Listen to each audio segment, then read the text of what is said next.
Kuzangpa, a warm welcome to Bhutan This Week. My name is Samton Dolkar. Our top stories this week. Poultry farmers want Karma Feeds to compensate for their losses.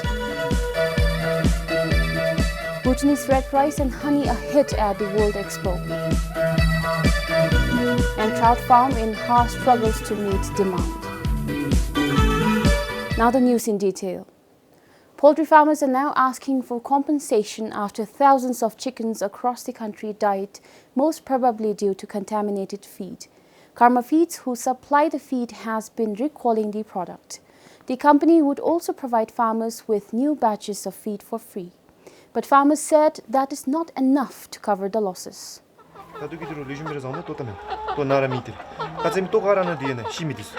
28-year-old Sonam Penjur from Samang is one of the 14 poultry farmers whose business has been affected by the recent calamity. He lost more than 100 chickens, and more than 2,000 birds are still recovering. The birds were sick when I fed Karma Feeds, but as I switched to a different feed, that is BMG feed, their health improved.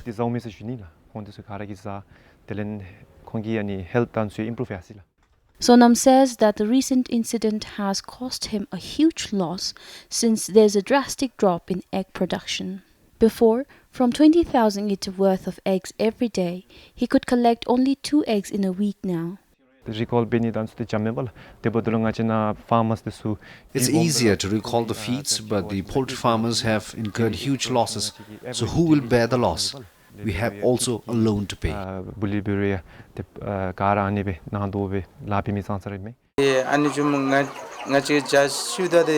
If the concerned agencies could provide some kind of subsidies, it would benefit us.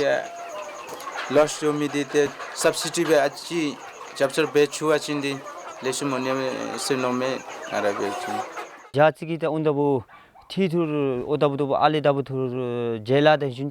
think the Karma Feeds must compensate the affected poultry farms. We trusted the firm and have been buying from them.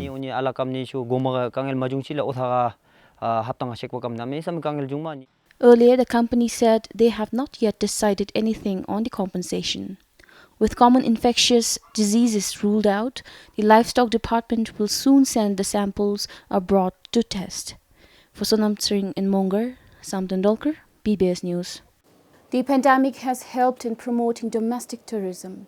With the borders closed, people in the country started going on pilgrimage and sightseeing across the country. This has helped the businesses dependent on tourism to stay afloat. However, businesses in Ha have a different tale to tell. Nuptsonapata in the district has been seeing an increasing number of visitors of late. But the businesses in the place could not reap the benefits, all because of the helicopter service. Nuptsonapata in Ha is almost 2 days' walk from the road point. In the past, visitors had to stay in the hotels and homestays in Ha before they began the trek. And the number of visitors increased after the closure of the border. Business entities in Ha thought this as a blessing, and then helicopter service came along, killing their hopes altogether. The helicopter service has affected the business in Ha. People visiting Nuptsonapata used to bring business for us in the past. We lost this opportunity after the helicopter service was introduced.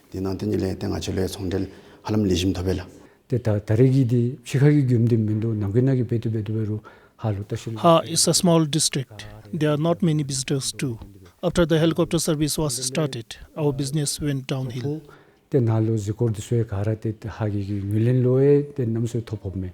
This has not only affected the hoteliers and homestay owners, but also those who provide porter and pony services.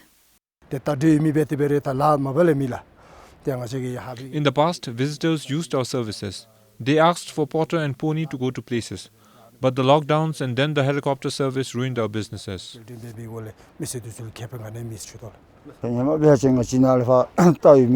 We provide horse and porter services in the past. It was a good business opportunity, but this was all lost after the helicopter service started.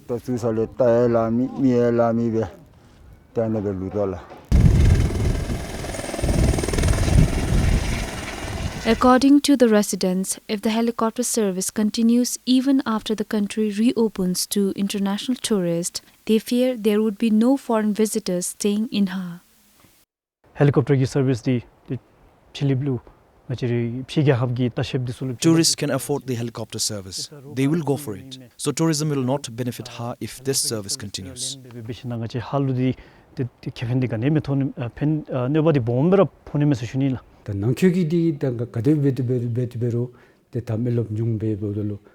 There was no benefit from the domestic tourism, and if it is the same with the international tourists later, then Ha will never see any development.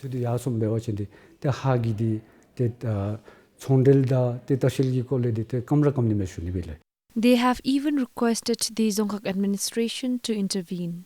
The helicopter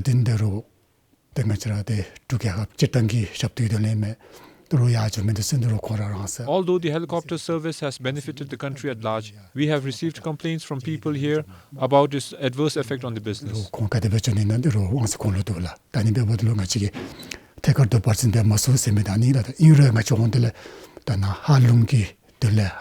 we don't see any room to intervene since it's the visitors' right to choose the services. However, we are looking at how to address the problems the people in Ha are facing.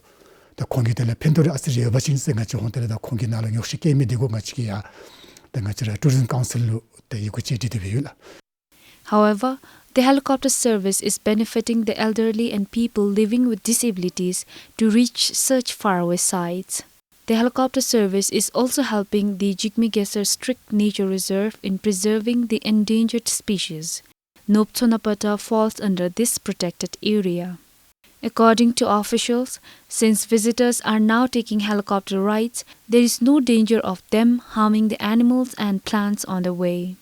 However, with the helicopter service bringing in more people to the sacred lake, officials fear that there is a risk to the endangered plant and animal species around the lake. Meanwhile, there are about 20 homestay operators and 6 3-star hotels in Ha. For Chimidoji in Ha, Sangishazom for BBS News. Now, the right to elect a representative through fair voting is considered the most important element of the electoral system. When this right is taken away, the system starts breeding discontentment. The business community of Bajra town in Wandifodang is going through this phase. They claimed that they have no idea how the current chairperson and members of the Dzongkhag Business Development Committee were elected. They lodged a complaint with the Bhutan Chamber of Commerce and Industry to look into this. This is the copy of the joint petition submitted to the BCCI by a group of shopkeepers representing the business community in Bajra town last month.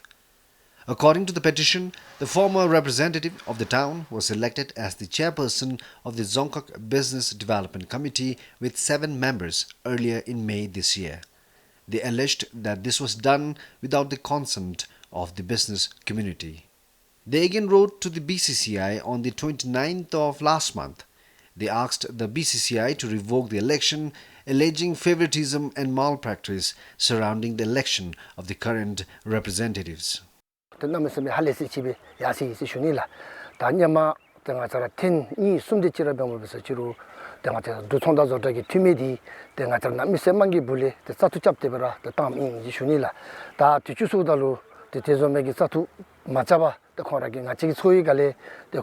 mi gede chi te sa to bi asi se loju ko isi shunibi do sonda zoragi khatule te lamlo diso kadebe so to anda bena team diso kadebe so da bena te ngati ga hama quality ndibe te khora phale te to ngati khatule te tiwati chi diso te chaptera yu ata bebachin te tansege golebe te mi zomdo chapten te tele zongha ibem gi tholube te ngati 자투디 때베 베이세 쇼달라 다 뒤치기디 아니 마베왈레 텐디기베 때 도토 춘세 때다 공 차저 줍디기베 주다 다우징아 야소베 로지메 다 도토에 가치기 때 초바 가이나 드나로 때 라렌 카데베 탑치가 때 가치기 슈네미 에서 슈네라 때 가치기 미망기 좀디베 아타 칼루베 가치기 텐다 버친 당실데 아니 랑아치 하툴레디다 BCCI로 당실 고 살라메네딘드라니라 다 BCCI게 하툴레다 로팀로디 소소베라 소디 주체베 야소바칭아 치 슈니플레라 미라 당아치기 촛바테레 때 미망기 동갑에 땡겁지 때 ngachare기 팀이테레 미망기 동가텐 ngacha레 보츠 mi magi bulube te machin ngachul matu mila khungi khoraten te ngachim mi mangin chompe gage hamigoela. However, according to the BCCI, the election of the formation of the Dzongkhag Business Development Committee was done as per the process with due diligence. I being informed by the to me, the DVDC chair at the moment, she said that she has shared this in the group chat of Ungdi Chongpa group la. So she also has informed the former Tomde Tumi, who is the chair of the DTLA, and we also have got those screenshot of the conversation. He also added that the office has suggested inducting 2 additional members from their group in the committee, representing the sectors that are not adequately represented. But on the other hand, the former Bajo Tomde Ngotsap said he was never consulted in this matter. 당가치라 총팔로 녹선다도 저기 가치라 배로 때 톰된 와사베 주들이 명업지이나 인자라들에 때 다다대기 때 당가치라 총파 자토비 갑들로디 때 가기 싫어 마시 세슈니라 가치라 녹선다도 저기 팀이 갔들래 가로 총파님 치자토 명업에 셀라랍니다 달랑 가치라 파 템포 때 다게서때 원래 때 총다도 저기 발레스에 가로 때 렌세지카네 라랍니다 가치라 나 바조 총팔로 톰대기 속바 아니 치자토 명업에 셀나 싫어 마시 세슈니라. The present chairperson of the Dzongkhag Business Development Committee in Bajo Town told BBS she only did what the BCCI asked her to do. Meanwhile, the BCCI said they are open to suggestions. It may not be prudent on the part of the Chamber of Commerce to distort what has already been established, but if the forum doesn't perform, then, as my president said, there is every room on the part of the DVDC to either change the chairperson or induct more members as found relevant and appropriate. The Dzongkhag Business Development Committee is a voluntary association forum that primarily consults and explores opportunities and proposes to the BCCI and also to address the challenges in the business sector. There are around 600 active registered members of the BCCI in Wangdipota. For Changa Dojin Wangdipota, this is Tanden Finso for BBS News. The Asia Metropolitan University in Malaysia has conferred the former Education Minister Thakur Singh Pautiel with the honorary doctorate in innovation education. It was in recognition for his contribution in the field of education and service to the nation. The award was given virtually on 21st December. The confirmation of this award came to me at a most auspicious time when I was engaged in a special project dedicated to the life and deeds of Bhutan's founder unifier. That is why, as soon as I received the news, I dedicated this award to Rabdungao Namgyal Rinpoche in deep humility and in prayers. I'm extremely grateful to this unique, futuristic university in Malaysia. The Italiana Foundation's Integrated Community Development for Poverty Reduction Program has been named the Silver Award winner in this year's World Habitat Awards. The program gives communities skills to build homes, enhance agricultural productivity, and start income-generating businesses. Since 2007, almost 2,500 homes have been built and 1,000 toilets installed, while about 50,000 people have received trainings to develop skills and generate income. The program is one of the 2 Silver Award recipients from around 250 entries.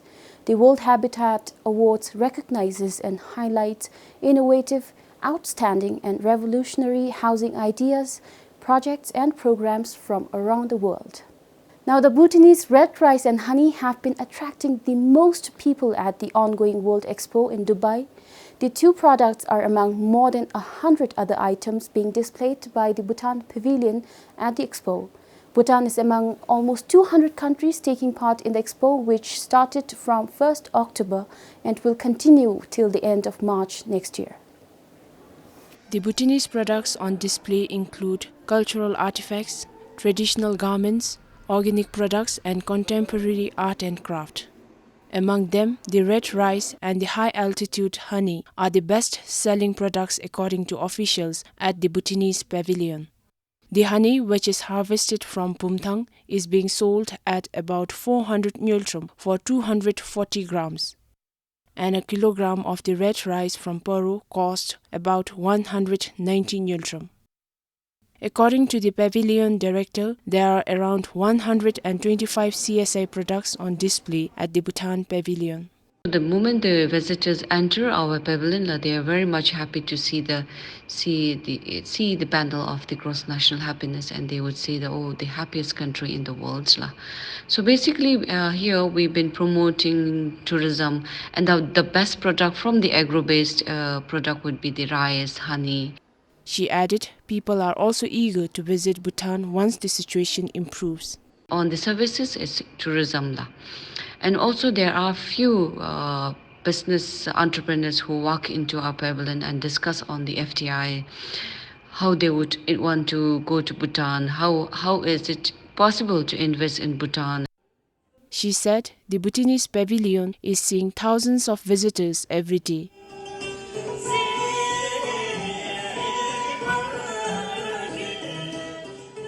Meanwhile, the 114th National Day was also celebrated at the Expo on Friday.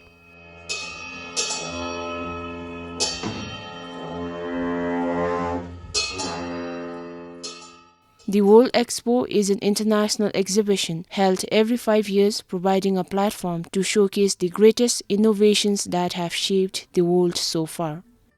The 6-month-long multi-billion-dollar Global Fair was supposed to be held from October last year. However, it got postponed due to the pandemic. Sringzam, BBS News. Works to restore the famous Gaza statue has somewhat begun. The Dzongkhag administration is currently working on flood mitigation works, after which the reconstruction plans will be finalized. So far, the administration, together with the relevant agencies, has been able to divert the river and find the water sources. The hot spring was completely washed away by the Solon Mochu in August this year. This is how the hot spring looked like before being washed away. The Mochu broke its banks and diverted its course towards the hot spring in the wee hours. The flood submerged all the 7 ponds and washed down 4 concrete structures. Currently, the Department of Geology and Mines, together with the Department of Disaster Management and other relevant agencies, are assessing and working on the mitigation plans. After the flood, we have tried diverting the river to the other side of the bridge. In addition, we have carried out mitigation works and identified water sources. Although we haven't restored it to its former state, we are happy that we have been able to identify the water sources.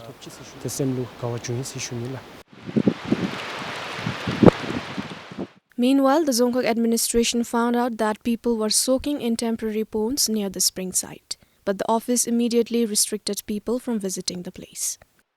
As per the Department of Geology and Mines' preliminary study report, the spring site is still dangerous. The department is planning to carry out a detailed study. The reconstruction plans will be implemented only after the relevant agencies complete their assessment and mitigation works.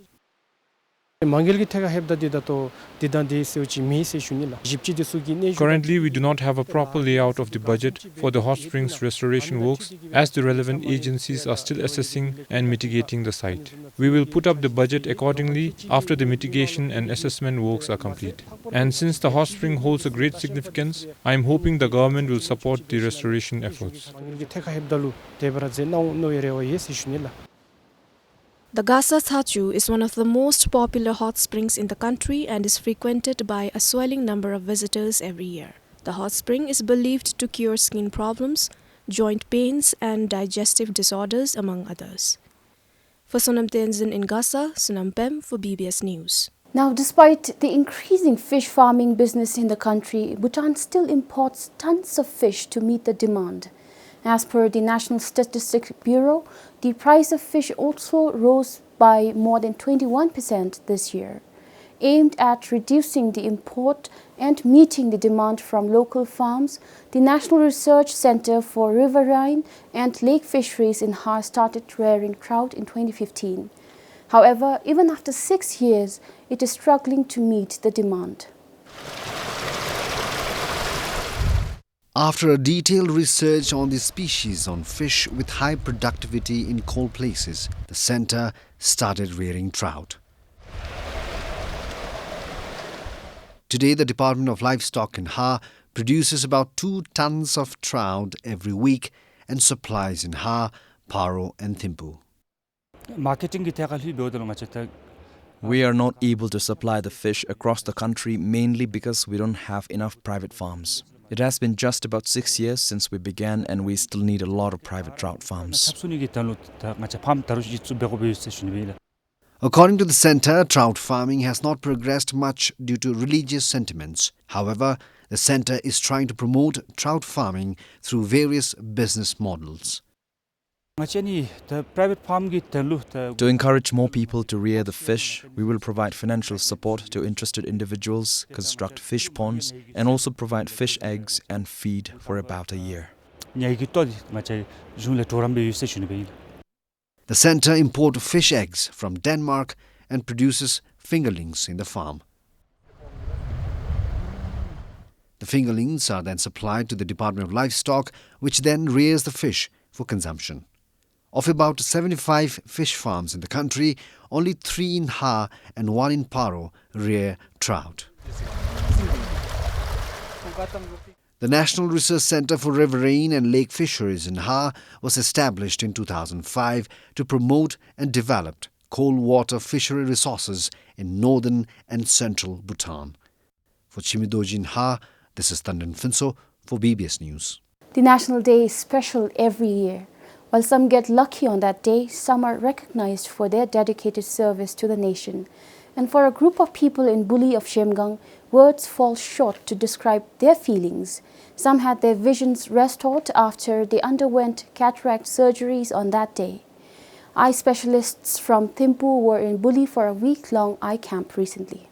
96-year-old Tashi Galmo from Buli lost her vision more than 15 years ago. While the nation celebrated the 114th National Day, she underwent cataract surgery. Her vision was restored successfully, giving her another reason to celebrate this special day. Thank you so much. I can now see little by little and I'm very happy to get a second life. I once again thank the government for the generous help and I am really touched with the God-sent blessings.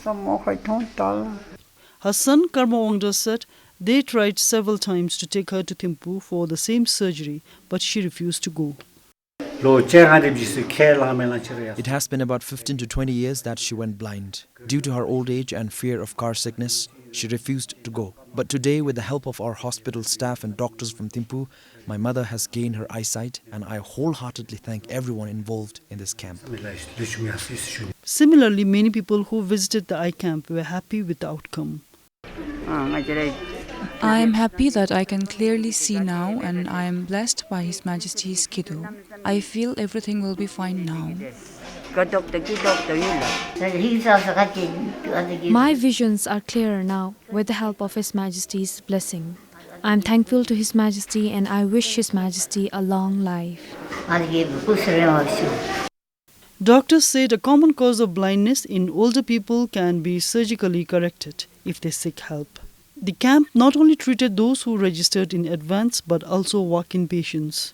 An eye specialist from the National Referral Hospital said the camp is conducted every year to take medical service to the people. They did cataract surgery and corrected refraction error and near visions in this camp. If our people want to avail themselves of the same services in Thimphu, it would take about a month or more. The team coming here has benefited our remote people a lot.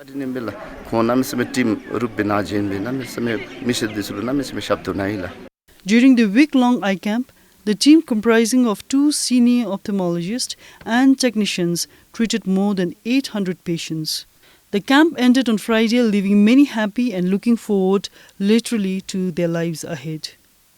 For Pima Samtrup in Shamgang, Chonidama for BBS News. Many people worry that with rapid development, the country could lose its culture and tradition. And one such culture which is also on the verge of disappearance is the pre-offering of Jasabe il Hinse. The people of Jasabi make offerings through a mix of prayers and dance to Guru Rinpoche on the 10th day of the 3rd and 4th Bhutanese month. The customary dance was one of the highlights during the 114th National Day celebrations in Khintse this year. Among the performers of the Priyu dance was 66-year-old Phunso Tseong from Jasabi. He was 10 years old when he first took part in the Priyu offering.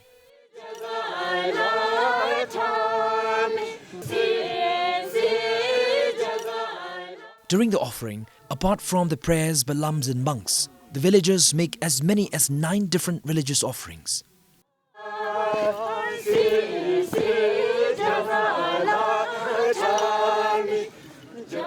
However, most of the performers are now old, and Phunso says it is worrying, especially since the young are not very interested in it.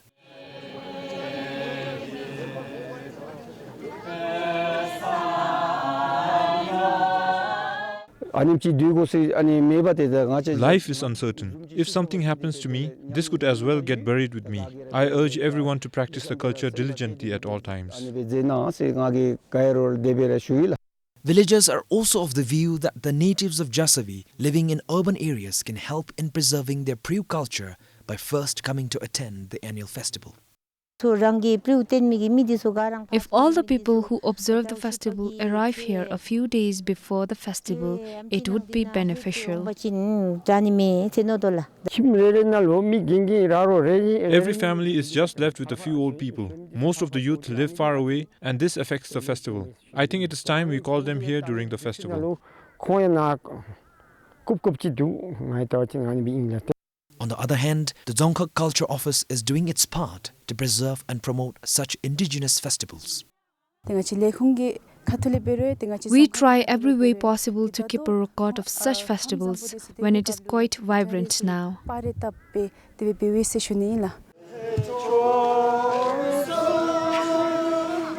The Priyu festival is also significant to the people there for their good health. The villagers say they once fell victim to an epidemic after they failed to observe it.